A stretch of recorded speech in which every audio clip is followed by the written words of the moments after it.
Hi hello welcome to my channel smiles and smiles. అందరూ ఎలా ఉన్నారు? ఈరోజు మనం గులాబ్ జామ్ రెసిపీని చూద్దామా? గులాబ్ జామ్లు ఈ టిప్స్తో చేస్తే చాలా పర్ఫెక్ట్గా మెత్తగా జ్యూసీగా వస్తాయి. చేసే విధానం చూద్దాం రండి.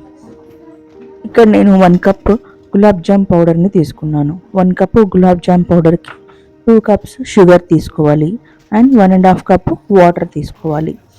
ఇక్కడ నేను 2 కప్స్ షుగర్ తీసుకొని అండ్ 1.5 కప్ వాటర్ పోసిన తర్వాత ఒక 5 మినిట్స్ అవి కొద్దిగా నాననిచ్చేదాకా ఉంచాను. ఆ తర్వాత షుగర్ని వాటర్ని నేను స్టవ్ మీద పెట్టాను.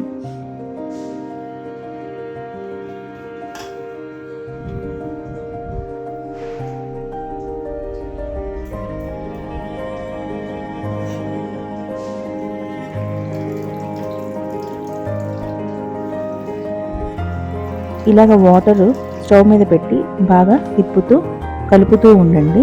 ఆ పాకము ఆ వాటర్ మొత్తము ఆ షుగర్ మొత్తము కలిసేసేసి వాటర్లో కలిసిపోయిన తర్వాత బాగా మధ్య మధ్యలో తిప్పుతూ ఉండండి.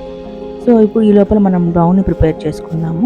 దానికోసం నేను పౌడర్ని తీసుకొని ఒక 1/2 కప్పు వాటరు మిల్క్ 2 మిక్స్ చేసి తీసుకున్నాను.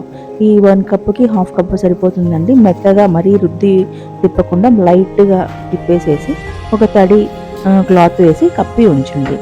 ఈ లోపల మన షుగర్ సిరప్ కరుగుతూ ఉంటుంది. ఇలాగా కరుగుతూ ఉన్నప్పుడు ఒక 2 ఇలాచీని దంచి వేసేసేయండి. అవి మరుగుతూ కొద్దిగా మనం పట్టుకుంటే స్టిక్కీగా రావాలి. అలా వచ్చినప్పుడు ఇంక కరెక్ట్గా పాకాన్ని ఆపేసి పక్కన పెట్టండి. ఈ లోపల ఇప్పుడు మనము గులాబ్ జాములు వేపడానికి ఇలాగ ప్యాన్ తీసుకొని దానిలో ఆయిల్ వేసి ఇలాగ గులాబ్ జాములన్నిటిని ఇలా రౌండ్గా చుట్టండి. చుట్టిన తర్వాత స్టవ్ని మరీ ఎక్కువ హై ఫ్లేమ్లో ఉండి మరిగేదాకా నూనె ఉంచకండి. మీడియంకి రాగానే ఇలా మనం గులాబ్ జామ్ని పెట్టేసేసేయండి. ఆయిల్ని పట్టి ఎక్కువ వేయకండి. ఇది ఇలా వేగేటప్పుడు కూడా మనకి గులాబ్ జాములు షేప్ అవుట్ అవుతాయి.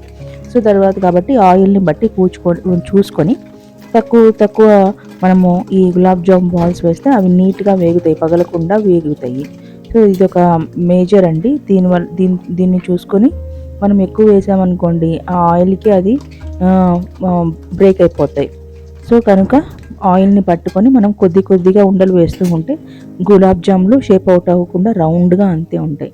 కొద్దిగా అలానే స్టవ్ని లో టు మీడియం ఫ్లేమ్లో ఉంచేసేసి లైట్గా వేపుతూ ఉండండి. అలా వేపినంతసేపు అలా తిప్పుతూ ఉండండి.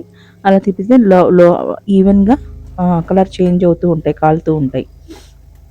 ఇలా కాలిన తర్వాత కొద్దిగా లైట్ బ్రౌన్ కలర్ వచ్చిన తర్వాత వాటిని తీసేసి ఇంకా మనం సిరప్లో వేసేయండి. పాకము కొద్దిగా చల్లారితే కొద్దిగా వేడి చేయండి. హాట్గా ఉంటేనే సిరప్ బాగా పీల్చుకుంటాయి. ఈ చల్లారిపోకుండా ఉంచండి. ఒకవేళ చల్లారితే ఒక లైట్ సెగ మీద పెట్టేసి ఆ పాకాన్ని వేడి చేయండి. ఇలాగ మిగతావన్నీ ఉండలు వేయించండి.